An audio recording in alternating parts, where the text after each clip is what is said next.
Narrative of Matthew Davis's naval career. Matthew Davis was born in Anderson, Indiana on September 12, 1956. He lived with his dad, Roy Davis, and his mom, Helen Davis. He also lived with his brothers, Mark and Paul. He worked on a farm prior to joining the Navy where he grew potatoes, tomatoes, and corn. Davis never attended college, but he went to boot camp where he studied to be an aviation electrician in Millington, Tennessee. His family was very happy to see him go off to the Navy and do something good for the country. Davis chose to join the Navy because it gave him a job and a chance to see the world and to advance his future however he chose. His father inspired him to join the Navy because he served for 8 years during World War II. Davis joined the Navy through the Armed Force Branch in Anderson, Indiana, where he was met by Master Chief Bobby F. Stead and Ray Charles, who was later a big mentor to him in his career in the Navy. He got to boot camp on November 11th, where they were hustled off a bus into formation so that they could start their intake portion. The goal was to quickly take Matthew and the others from ground zero to a sailor in 12 weeks. They were trained with M1 Garand rifles. His favorite memory during basic training was learning about naval history. During basic, they learned to tie knots, practice folding bed sheets and uniforms, and learned to iron their clothes with a lid. They also experienced happy hour, which was when they did lots of running, marching, push-ups, and sit-ups. There wasn't a task that Davis didn't think he could overcome. The best part of Matthew's training was when he was selected into Company 944. It was a state flag company where they trained for graduation ceremonies and marched with their state flag. They did 3 graduations before they did their own, and they had to be in their best uniforms. The ceremonies were held in a drill hall where the soldiers were greeted by their families. Due to the weather, they sometimes had to train inside. They still did everything they would usually do when they were inside. He said the only thing he didn't really enjoy was when they had to sit down and write. He didn't like this because they had to write letters home and he ran out of things to say. It was the same thing every week. The hardest part of boot camp, according to Matthew, was when he became a squad leader. He was in charge of 5 people and wore a second-class Chief Petty Officer pin, but still had to do what he was told by the boss. The easiest part of his training was marching with the state flag company. He said, I mean, those flags, you just fell into rhythm, and it's like a dance recital. Once you get used to doing it, you just, and it was fun. It was a lot of fun. "That's And the good." guys that you met, I mean, everybody in our company, it was amazing because we got along very, very well. And it was the first time I was ever in with a group of people close together that from all different walks of life. And you learn about where one guy was from Oklahoma and he was a farmer, and the things he could tell you about farming, those kinds of things, and they just stick with you. So there were some good memories of that kind of stuff. He did his specialized training in the electrical field. His first squadron was VP-16 in Jacksonville, Florida. He worked with anti-submarine warfare planes. Then, after traveling to Sicily and Iceland with warfare planes, he said, Join the auxiliary security police. And I did that for a long time. Then when I went to VA 174 and I trained there, that was the training outfit. Well, then I got orders. He went to Master in Arms School in Fort McClellan, Alabama. He learned everything he needed to know about Navy police there. After that, he went to Scotland for 4 years and became a Chief Petty Officer. When Matthew became a Chief Petty Officer, it was very different. He got a new uniform and he was in a management position where he was expected differently and promoted to do better jobs.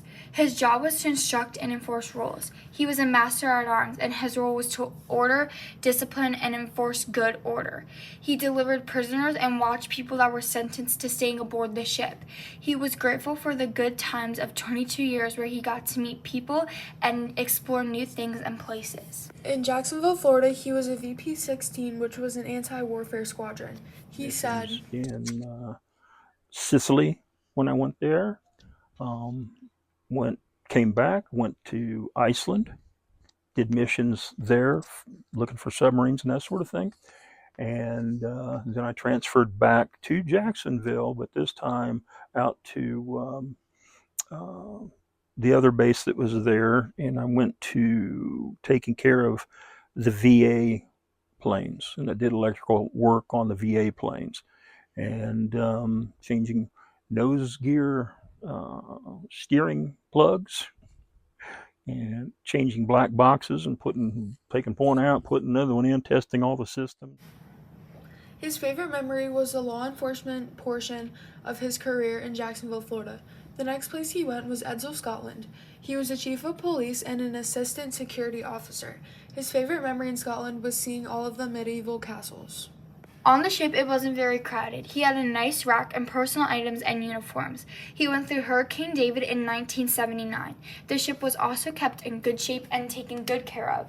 On the ships, he made new connections. Davis said the worst part about being on the ship was when you went out to sea, you just couldn't walk off and go home at night. That was home. And you go here, here, here, here, here, here.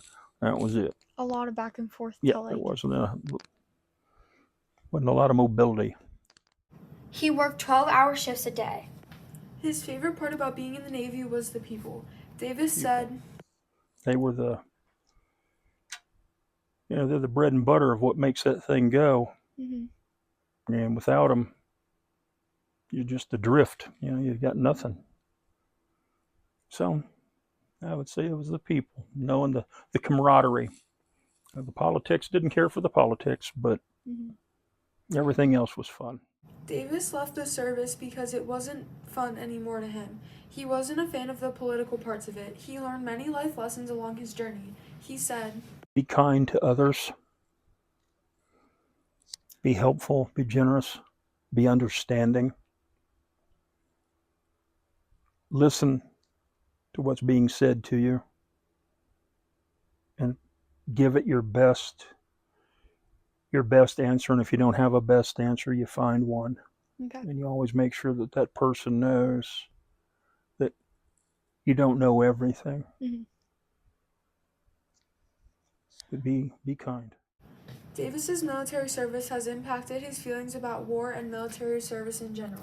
He states, War is always there. It's a never-ending cycle. It makes me wonder, and I asked this question of a friend one time, well, what did I do? What did it help? What difference did it make? I feel all these feelings of anguish and like I didn't complete, didn't finish, didn't do anything that should have helped to end all of it. The response was, it mattered while you were in. he would like to leave a message for future generations. Davis's message is, Don't ever quit. Don't ever quit trying to be the best you can be. Don't let somebody else tell you you're not good enough. When you are good enough, you were born good enough. And be a leader. Be a leader. Don't be a follower. Followers always get led down the wrong path. Leaders can choose the path to lead others down. After his service, Davis worked for a circuit board company, and he did soldering. Davis said, Behind a desk, and it was quiet, it was peaceful. And that's what I did. This is Matthew Davis's shadow box on all of the places he had been during his time in the Navy and all of his medals and achievements along his career. He got this once he retired from his career of 22 years. Okay, so the Navy used this sword, which is a cutlass, because of the way the blade of the knife is shaped with the curve. And his wife got this for him, and she had it engraved. And it is now used as a ceremonial thing for special events. Matthew ended his career of 22 years of serving for his country. He overcame multiple challenges and training along his journey of being in the Navy. He became a leader by being a chief petty officer and worked hard to protect and serve his country every day, no matter if it became challenging. His story is very inspiring and deserves to be shared with others. Matthew deserves to be remembered for his service. Thank you, Matthew, for serving our country.